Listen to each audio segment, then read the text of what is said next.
You're listening to DraftKings Network.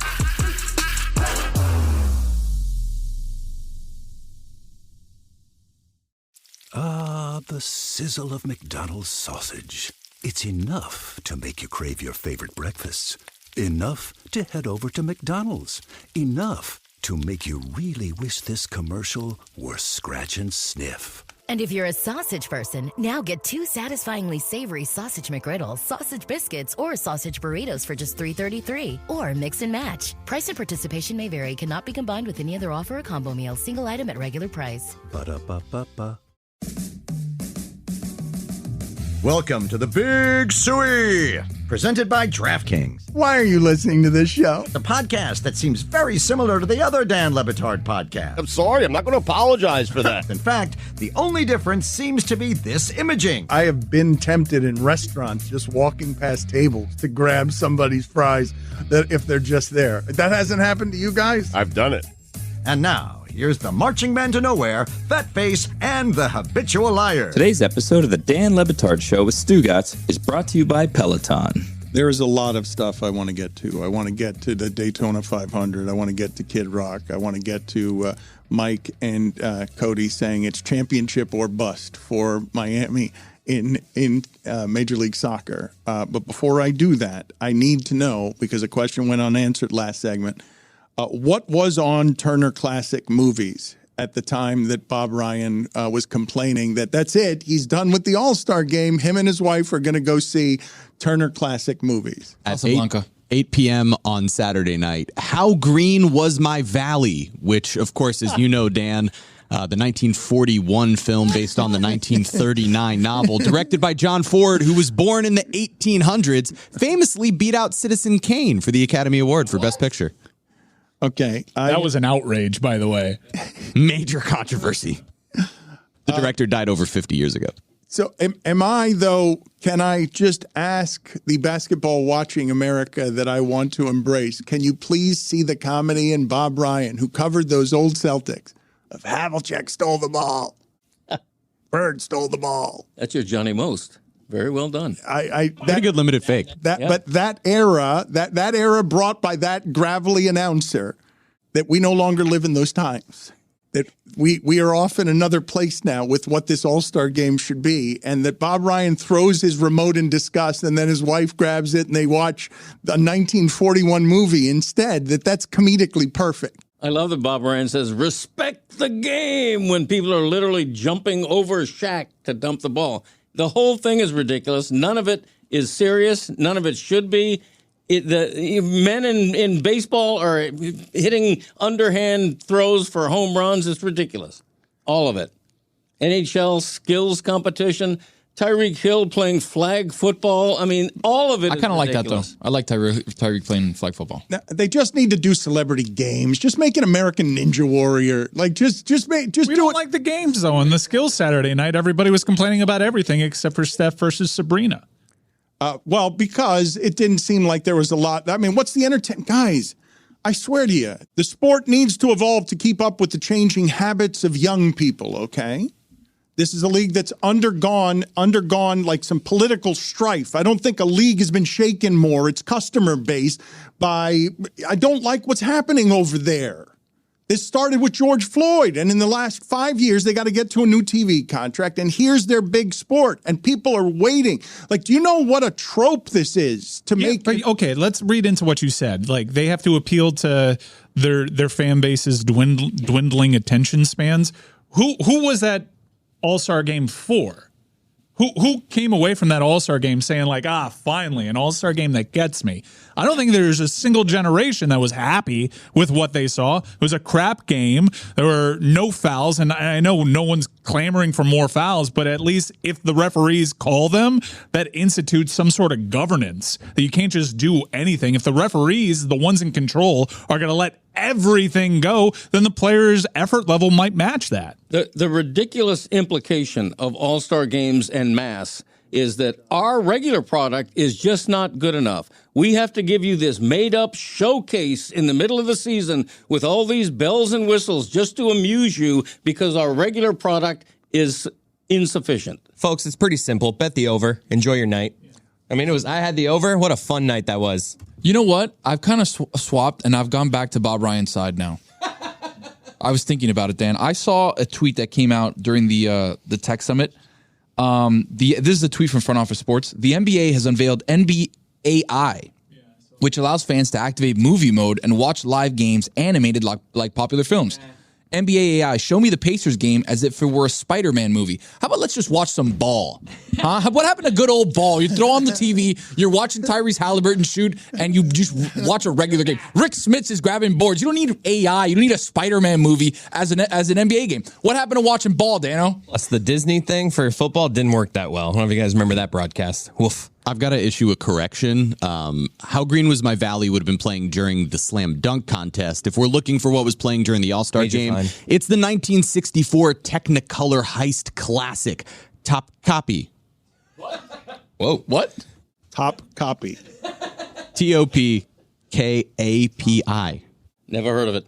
I thought that when you ask who's this for, I would say you tell me, because I don't connect with Tristan Jass. I had to look up who that was. He is a YouTuber who's got a lot of influence, and he was playing in the Celebrity All-Star game. I don't know many of the celebrities who are out there. And as he's coming off the court with the ball in his hand, he comes by Kelsey Plum, who really gives him, this is an awkward way. He seems like he's happy to meet her. He's giving her baller to baller respect here, right? And here, this is what he gets. Right, but he was going to be aggressive to score. Pass the ball. That double slap was a double slap. The double slap. Let's hear that again. That it's because Demasiado. No, it's what? And it's. Listen to this, because Jazz. He's offended by this. Correct? Right, but he was going to be aggressive to score. Oh, that slap! I don't like that. He took to X and retweeted the clip and said, I had more assists at halftime than she averaged her whole last season. Burn. And more assists at halftime than her whole career average. You pass the ball, Kelsey Plum. Kelsey Plum said, you little naked mole rat. Fair. And then handshake emoji. He does look kind of like a naked mole rat. Let's go back to the slap on the hand, because she looked him dead in the eye. And I mean, come on, calling him a ball hog when he's going over there to try to respect, like it's a great disrespect she hit him with. Right, but he was going to be aggressive to score. I mean, come on, the Honestly, what she says there is nothing compared to just the double slap. It's so much worse. She slapped his fist. Can you isolate that sound for me? She slapped his fist. And it made. Here, I'll isolate it. Thank you. She was complaining about passing in the celeb game. No, I know. There was nobody passing in the All-Star game. Bam even said, like, they don't pass it back. And you could see that there were moments. Lillard and Halliburton were kind of having this duel, like who's going to go for it? Who's going to go for the All-Star MVP? And you could see Lillard looking at a wide open Halliburton and deciding, no, this is mine. I'm gonna go for it. Chris, Cote, do this with me, okay, please. Because thinking on my feet in this chair. I want all of us to slap our hands in unison. No, not in unison. Just when you hear a disrespect, because this is what we're talking about. Like the loudest of disrespect is all of us hitting the back of our fist, because Mike Ryan wants badly to talk about Senators, Panthers, and penalty minutes and disrespect. 167 the last time these two teams got together, including a moment in the third period where everyone on the ice got a 10-minute game misconduct. And the call from the referee was 10-minute game misconduct on, quote, everyone on the ice. It was incredible. Chris, your timing is not exceptional. I'm going after he ends in a sentence. Every time. No, but every time. I think if you want to conjure, you do it then, Dan. Mike, if you want to conjure rivalry, you have to summon storylines that conjure disrespect. Do you not? Right. Although I'm not really sure what the storyline is when it comes to the Panthers and Senators, other than Brady Tkachuk and Matthew Tkachuk seem to try to prove to their teammates that they're not going to take it easy on one another, and they end up overcompensating.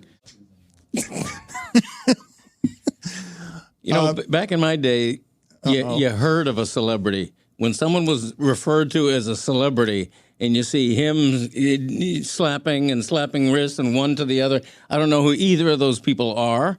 And I think celebrities, if you have to wear a hello, my name is name tag, you're not a celebrity. I will say that. These pop culture moments, I kind of force myself to watch them so I can know who these people are, because I can feel myself becoming the the sports show hosts of yesteryear, where they just complain about the Grammys and the VMAs and say they don't know anybody. No, I force myself and I pry my eyes wide open so I can know who Kai Cenat is. That's one of the more known ones. Who's Adam Blackstone? Okay, and why is he playing in the Celebrity All-Star? Is that Kevin's brother? Hold on. Can I, if I That's can? Blackistone. Kevin Blackistone. This one's Blackstone. Funny joke. The thing that I want to get into that Mike is saying here, because he said it again, who's this for? And I would say the NBA has to figure out how to capture, and we've talked about this, the entertainment dollar and bandwidth is stretched super thin. How do I capture young people? Everybody wants to know how to capture young people. If Cote and me are yelling, who the hell are the celebrities? They're not for us. The guy I'm talking about here, I had to look him up. He's got 5 million YouTube followers.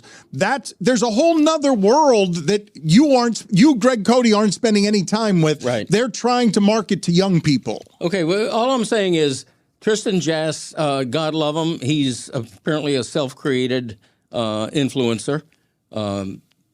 But what does he do?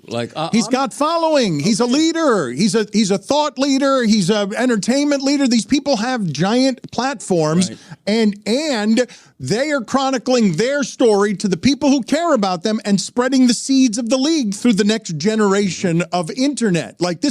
You're seeing what everyone is doing in creating their own brands, aren't you? The young people are quicker to this, faster. They're better at it. And so that's what they're marketing to. And can it, what else though? In listening to an hour of this show, I now understand why everyone in the sports media space is on vacation this week.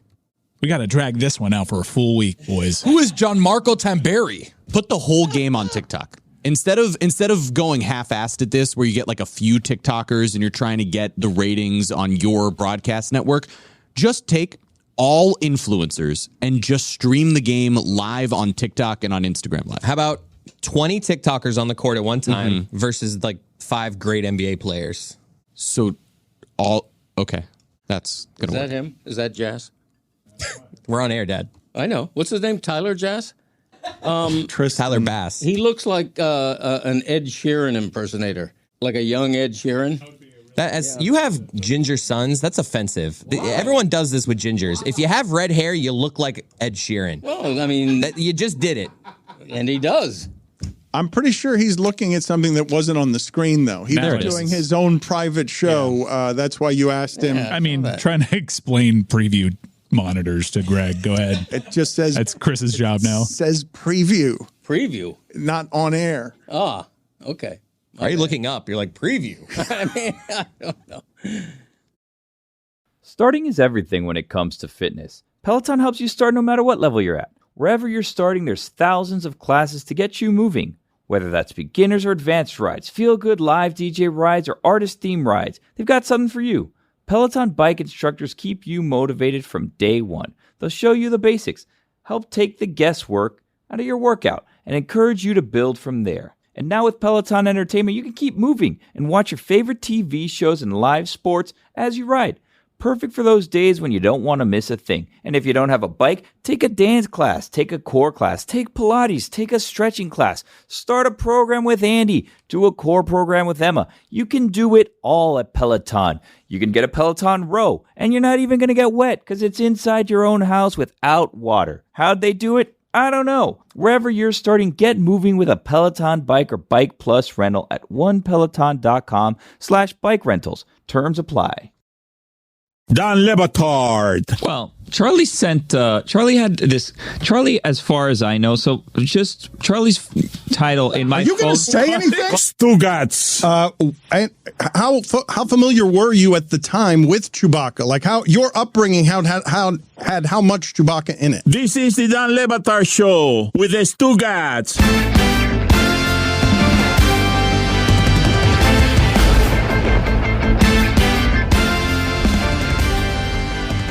I'm not sure, but I think I just saw Tony genuflect. More respect for Ron Magill than even when he was playing basketball against the gangly 6'7", 6'8" old man Ron Magill who blocked your shot. He did, Dan, but at this point, I have to genuflect before the man who, there's only a couple people in this Hall of Fame. Dan, he is in the Arbetter's Hot Dog Hall of Fame. And if you don't know what that is, on 87th and Bird Road, there is an establishment, a Miami staple, Arbetter's Hot Dogs, that is the only wooden structure for like 25 miles, okay? And Ron was there yesterday, shaking hands, kissing babies, being inducted into the Arbetter's Hall of Fame. We are now in the accolades and honors portion of the Ron Magill career. Where does this one rank, Ron? Because this is Maximum Miami, getting into this Hall of Fame. That is Max. It ranks way up there. I mean, I went there when I was in high school with the guys. It was a cool place to meet. We could eat every kind of hot dog you could ever think of. Ronnie Arbetter, one of the past owners, who God rest his soul, I played point guard. He played point guard on our team at Beth Am for the 45 and older league when we won the league at Beth Am. Greg, why are you laughing? Greg, are you laughing at him getting high school nostalgic? Why are you laughing? I just, Ron, is there any event in South Florida or worldwide that you would not attend if invited? Oh, no. Shut up, Greg.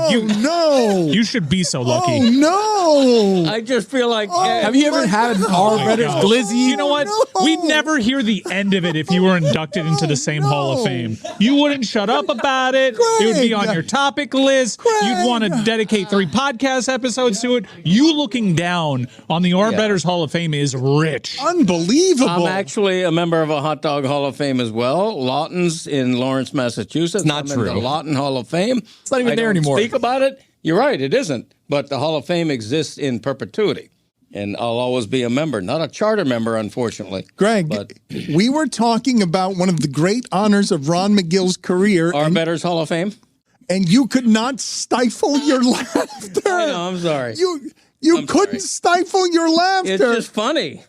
A Hot Dog Hall of Fame. I thought I was in the only one.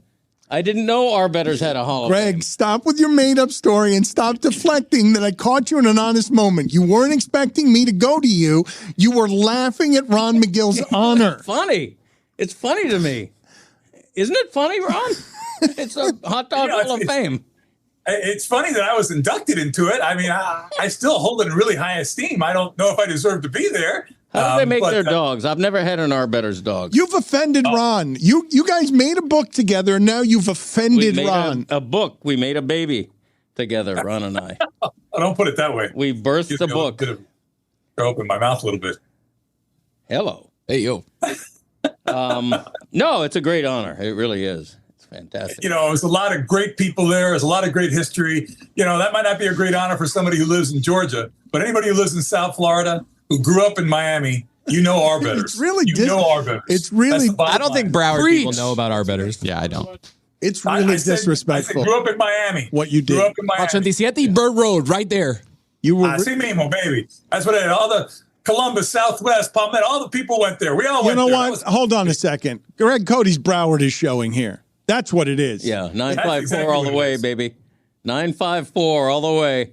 I don't even know if there's a great hot dog joint in If there were a Jackson's Ice Cream Hall of Fame and you got the Hall of Fame of Jackson Ice Cream, that would be an honor. You would be doing weeks of shows. Hee Haw 3 would be playing there and selling merch. Oh my God, could What we? is Jackson Ice Cream? What is that? Jackson's Ice Cream? You don't know? Come on. Oh, see, Tony, what is that? Your Miami It's is the showing. best What ice is that? cream in America. What is Tony. that? It's like a known ice cream shop in Broward. Yeah. Oprah Broward. went there. You said it. Obama Broward. went there. The kitchen sink. You never had the kitchen sink thing? I think it's actually UD's uncle is the guy who owns that place. Jackson. Jackson's? Really? How about that? Yeah, I know he has a connection to it. Is it common for restaurants to have halls of fame? I ask that seriously. Like, is there a Ruth Chris Hall of Fame? I have no idea. Yeah, I mean, there's places, you go to places like the Stage Deli. You go to places like, what's that place that used to put all the portraits on the wall? The steakhouse, the big steakhouse they used to have. Oh, right. That's right. Yeah. Okay, we're talking old steakhouses with Ron Magill and Greg Cote. The Buford Grill. I want to play for Ron and the audience. I want to show them what Ron is claiming is the single cutest animal he has ever worked with in his life. Let's look at this picture here. It was adorable. It looks like a stuffed animal. And Greg Cote, look at this picture right here. You tell me if you've ever seen a cuter animal than the one Ron Magill is holding right here. It looks like a stuffed animal. It looks like an Easter bunny. That can't be real. That looks like the slipper they used to put on. The little girls used to put on those little bunny slippers. That's what it looks like. That can't be real. That's why I included a video in there so people could see I wasn't joking. The thing is alive. It's real. Oh, that's crazy. And what is the story? Is there a story? You just what did this knock off? What was the cutest animal you held before this one? Gosh, I don't know. It probably like, you know, a koala or baby cheetah or something like that. But this thing, it just seemed unreal. It seemed almost caricaturish. I mean, I looked at it and it was cuter than any little stuffed plush toy I saw in the gift shop. The thing was just unreal looking. I've never seen. And listen, I want to make it really clear. Generally speaking, rabbits don't make good pets. So I'm not endorsing to have a rabbit as a pet. But this rabbit was special. I've never seen anything like it. Who would win a fight, that rabbit or a full-grown lion? What? Greg, go sit in the penalty box. No, I'm just curious. That's a penalty box. Greg, go sit in the penalty box. Greg, go sit in the penalty box. Don't know. Get out of here. Just go sit in the penalty box and throw him in a jungle. God, what a terrible. You don't know. Greg, just get out of here. I'll tell you. No, I'll tell you what happened. He got the promotions in early for his podcast. He's a star in Vegas. He did that whole singing thing in Vegas. It's gone totally to his head. He's got a best-selling book with you, and he's totally out of control because now the Greg Cote Show featuring Greg Cote is also taken off because he does exclusive interviews with Hee Haw 3.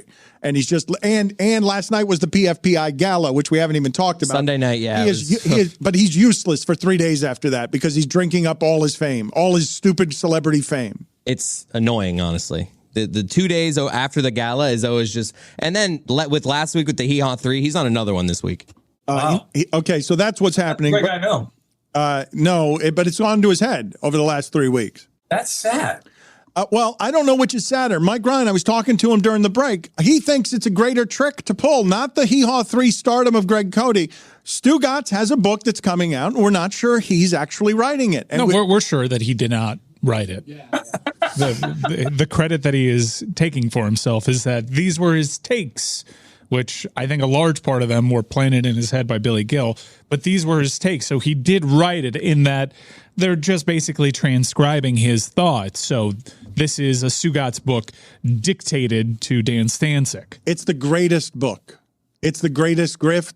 It's art. It's the cosmos laughing. It took him 5 years to figure out exactly how to write a book without writing it and collect in advance, but he finally got there. He did with a big publishing house. Let me get this video here of this hippo, Ron. How is Dan Le Batard doing? What are any updates on Dan Le Batard, your hippo? Hey, he's doing great. It's your hippo, Dan. He's doing great. I mean, he's been very popular. Whoa. That's a little dangerous right there. Holy cow. Okay, so now what you're... He's not being very smart. No, this security guard is smacking the shit out of a hippo, and the hippo... Yeah, hippo can bite his head off like a melon. He doesn't realize what he's doing there. That's a little crazy. That's a very dangerous move there. Okay, and so this is not the way to do this. But no. You're saying because he's going to... At least he's wearing a mask. Let me see here. Let me see some videos here of some great apes being annoyed or annoying some of their elders here. I want you to tell me what it is that we're watching here, Ron. Oh, this is just typical kids. Just want attention. They're being little brats, and that's their way of wanting attention. Kids are kids no matter what animal you're speaking about. Lion cubs will do the same thing to their parents. Primates are notorious for it. We tend to bond more because we see more of ourselves in the primates because we're primates ourselves. So you see this kid just being that obnoxious little kid. Everybody knows one of those. Everybody knows one of those. I know what's going to happen eventually. One of the adults is just going to slap him in the yesterday, and that crap will stop. Are there babies that are more annoying than others, more mischievous? Absolutely. Absolutely. There's no question about it. There's no question about it. Just like in people, you have little spoiled brats that you want to slap their ears off, and then you have these great kids that are just really great kids. How about species-wide? What is is there a more annoying child in one animal kingdom than in most of the others? No, I think you'll find that generally the more intelligent the animal, the more diverse their behaviors of annoyance can be, and more that we can relate to. But generally speaking, animals, as soon as they become mobile, it's like I remember when our first kid was born, as soon as he was walking, you go, oh my God, this is great. Look, he's taking his first steps. And then you learn what the hell that was going to be. And as soon as the second one was born, as soon as she started walking, I knocked her ass back down. Ron, with the orcas being very critically endangered, do we know the whereabouts of every orca on the planet? No, we don't. I think we know most of the pods. there are different pods in different areas of the world, but we certainly don't know the location of every orc on the planet. No.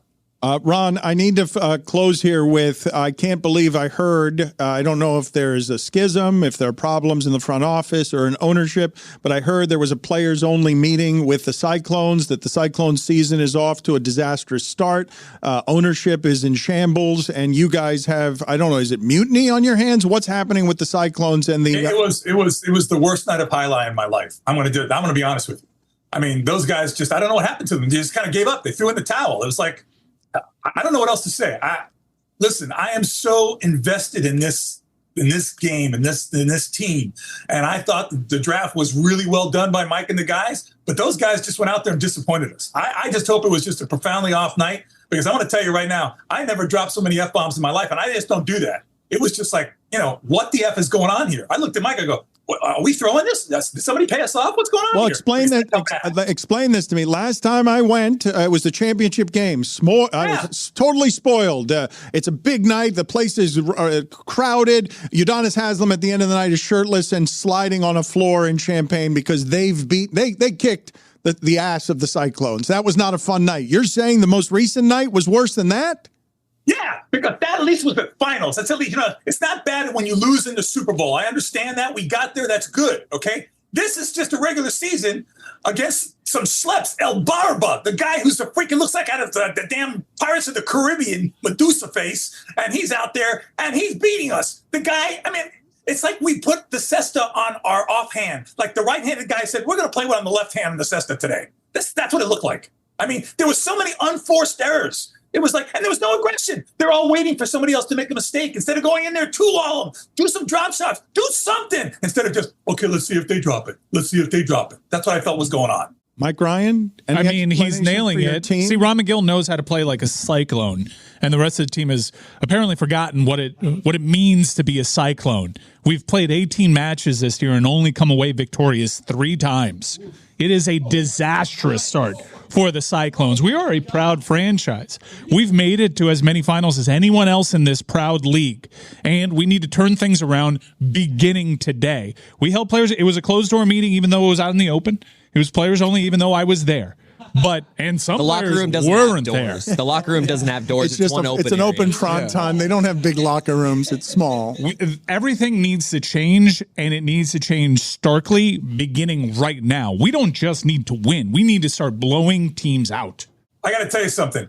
They should just take the thread of Mike Ryan's text that evening to the players during the matches. That would be some of the best reading on the planet, because I saw Mike typing so fast and words that I didn't even know existed. You were insulting teams by text? You were insulting players by text, rather? I insulted players direct to their face, Dan. Wow. You can't be playing so conservatively when you got the likes of El Barba out there.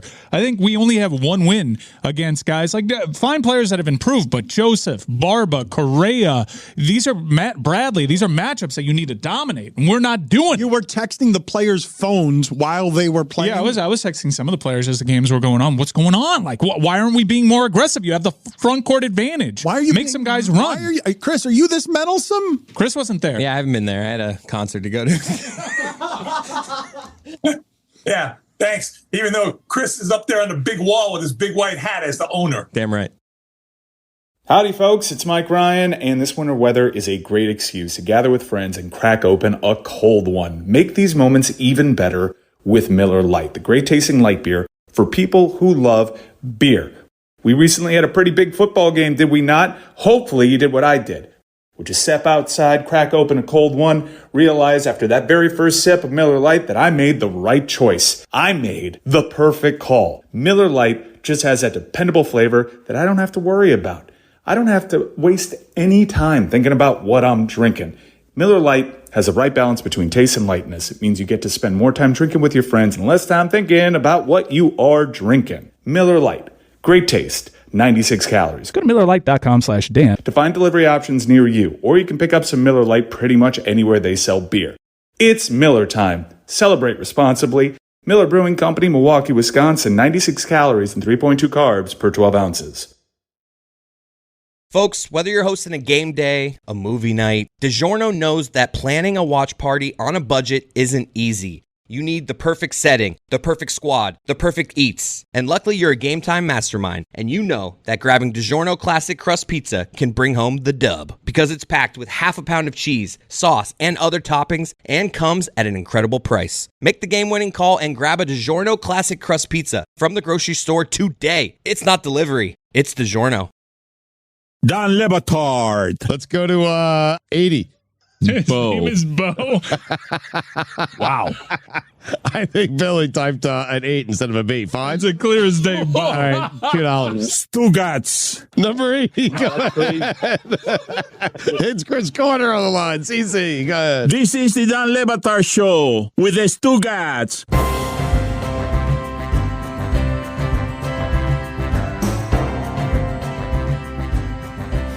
I took one of these from Las Vegas, and then my housekeeper stole it. What is one of these? One of these hats. He didn't steal it. I gave it to him. But he has it. He just walked in talking about a hat from Las Vegas and then says, I had one of these, but then my housekeeper stole it. He didn't steal it. I gave it to him. All right, so this is how I walk into the studio with Greg Cote, who never knows when the microphones are on around here or when they're not. I didn't hear a countdown. Greg Cote, as if the clocks would help you, as if we don't have enough proof of countdowns don't aid you. Greg Cote's coming in here, and he can't stop talking about Moss, can't stop talking about his band, doesn't care about doing the show well anymore, clearly, if you heard the last segment. He just left for 5 minutes and never came back. He was in the eating area. After Commissary. that was hugely insulting. You kicked me out. To go to the penalty box. And come back. You know that's part of the show. The penalty box. You created that thing. I got waylaid. The paparazzi were out there. These flashbulbs are popping at me. I didn't know what to do. I got disoriented. You couldn't keep your laughter down. Am I wrong in saying Ron Magill was touched by that honor as a Miami honor? And you laughed in his face again? I know he was. That's what's funny to me. Arbetter's Hall of Fame. I mean, it's probably a great hot dog. Don't get me wrong. But it's like I'm in the Costco Hall of Fame. I mean, what is this all about? That would be also a big time, amazing thing to do. I did it. I heard about it for 6 months when the Fort Myers Miracle had a Greg Cote day. Well, that was big. I mean, my name was on a marquee. It was great. Got to sing the anthem. That was a real Didn't day. you get somebody's name wrong? I believe I did. And you didn't sing the anthem. You sang the 7th inning stretch. Whatever. Okay, very good. They made me do an inning of play-by-play. They made you? Yeah. Let's get to some sound here. I do want to get to some sports. Rick Pitino, I've really enjoyed the Rick Pitino press conferences this year because he's at the bowels of hell. Like, this vampire continues to resurrect his career, and now he's at a school that used to mean something, and he's trying to bring back the glory days, and he is aggressively, Mike, that you're the expert here, that is aggressively dyed hair, correct? It's the only part he's in the Hall of Fame. It's the only part of the hair. It's the only part of his life that dies. We have an assortment. Going for like an orange hue. Crazy. Well, he's avoided the jet black and now just opted for an aging with grace orange. Okay, you say aging with grace, but this is a champion. This guy was Calipari before Calipari. This guy could have been Coach K if you go, through the wiretaps and all the greasy underbelly of sneaker sales and that. Coach Calipari fashioned his whole thing after Pitino, right? Pitino is the original vampire mercenary used car salesman. I'll turn it into, I'll coach the Celtics. I'll coach the Knicks. I'm a god. And now he's working at the bowels of the system because this is the only job he can get. I can't believe he's back in the game. Like, I'm honestly stunned that he came and went. Like, that story of him in the restaurant, it should stick to you. Here is Rick Pitino after they've lost. Now he's just blaming everybody. I don't think they move well laterally. I don't think they're going to pick it up in the next week. I think they're slow laterally. I mean, Sean Conway gives you everything he can. He's slow laterally. About 5 guys are slow laterally. Even the Celtics, when we lost, I've enjoyed every minute being a Boston Celtic coach. Didn't like the fact that we lost in that following year, but this has been the most unenjoyable experience I've had since I've been coaching. You have any second thoughts of taking this job? No, not at all. It's not St. John's. It's my team. I think they're very respectful. They hear, but they don't listen. It's taken me a month to get them to throw bounce passes. Actually, 2 months to throw bounce passes. How else could it end for him except with a bunch of losing where he will make sure you know it's not his fault? That's how it ends for the old coach who's trying to hold on to the old times. I mean, it's kind of... I don't think this is it ending for Pitino. I'm not ready to close the casket on him, but that's a really terrible look.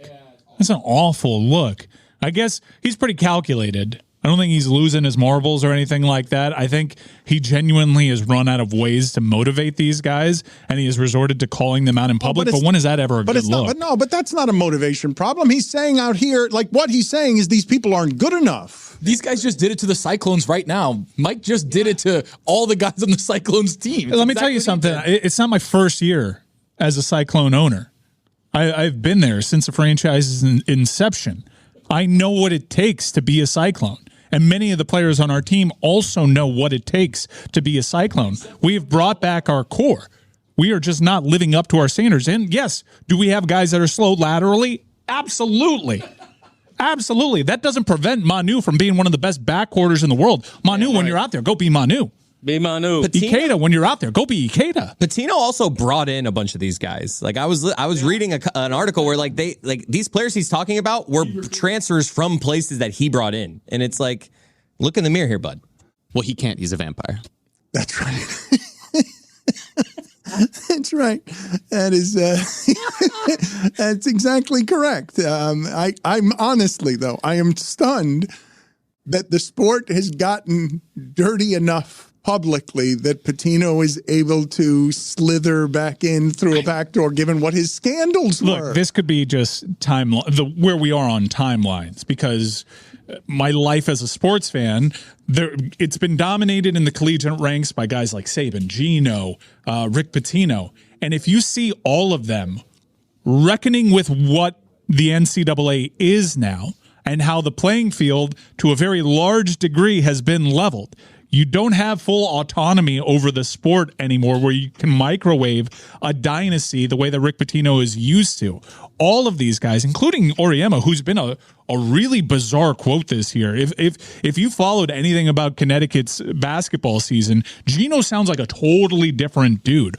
All these guys that used to do it one way and maybe did it one way with impunity are starting to realize that the talent is being more distributed now, and they're having a very difficult time with it. Pitino is in that job because he's a legend. There are very few resumes like that could even withstand that level of scandal so that he can make his way back through the bowels of what used to be a tradition-rich program back in a conference that mattered, but then the whole thing changed.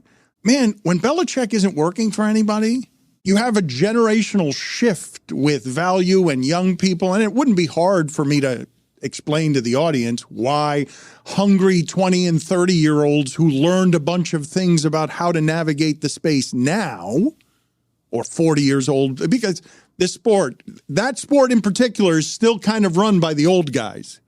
That sport is still run by the guys who've always been running like the shadow labyrinth of the sneaker sales and the FBI wiretaps. Bill Self is still winning in that sport. It's the other sports that are changing. Self is still doing it. He's probably one to keep an eye on as someone. He's also of a certain age where he can age into the next incarnation of basketball, even though many of his contemporaries have called Kansas out for how much they cheat. Wouldn't you guys, though, say to me, like, Mike, you're in the bowels of this system. Wouldn't you say to me that you could understand how somebody Pitino's age might not know how to navigate the modern day business labyrinth? Yeah, like to have a competitive advantage getting the best players. To tap into some of our previous discussion about the new generation, I really hate doing that, but there is a different mentality now and a whole different approach, and we're seeing it across all sports. Guys like Jose Mourinho, even Thomas Tuchel to a degree is struggling this. Antonio Conte. There are certain approaches. Bill Belichick, Saban, Coach K, who came from a military, he was a Bob Knight guy. There is a sea change when it comes to the mentality of sports, and I think it kind of underscores that this isn't something that can necessarily be taught. You either have that dog in you or you don't. And when it comes to scouting, if you want your team to reflect a certain personality trait, you kind of have to prioritize intangibles in ways that we haven't really seen before, because generationally, players don't have that type of motivation ingrained in them. Do you guys understand how difficult it must be for someone like Pitino to navigate the modern generational cultural shift of he's old enough to be their grandfather? It's not even their father. It's their grandfather. He might be old enough, close enough to be their great-grandfather. Like, how does that person That's safe for Luke Carnesecca, who's still with us, by the way, Dano. 99 years young. Is he really? Yeah. I mean, there were ways to tap in. There were ways to. I was looking. I was That's an upset. Because I know they named the quarter after him. I was like, look, what if Rick can go in and really touch these young guys by getting a legend like Luke Carnesecca in the building? And then I realized he was 99 years old. And I was like, that would be hard. It's a great-grandfather. Or you could lower yourself to just TikTok dancing in front of your team after they win. That worked for Coach L the last 2 seasons. Does it not dawn on anybody, though, that it might be hard for someone like that to connect with modern generation and modern business and modern young people? There, books will be written on how to appeal to a younger generation, because it does seem, navigating that does seem to be a huge challenge for coaches. And you see a guy like Eric Spoelstra, be curious to see how he ages within his sport, but they also have a very distinct scouting nature. Inside the front office and the head coach are tethered to the type of intangibles that they attract. I've got a good stat of the day here. Play the music real quick here on stat of the day involving what he just said about the Miami Heat. There is no playing this song in particular very quickly. Yeah, thing broke. Yeah. Well, we could do the long. We could do the long version. Start of the day. Start of the day. This is start of the day. Yeah, it's not easy. Start of the day. Start of the day. This is start of the day. Start of the day. Start of the day. This is start of the day. Start of the day. Start of the day. This is start of the day.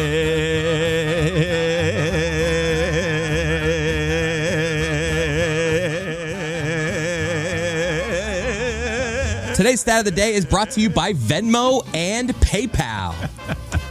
In the last 10 months, the Milwaukee Bucks have had as many coaches as the Miami Heat has had since 1995. What? That's when I was born.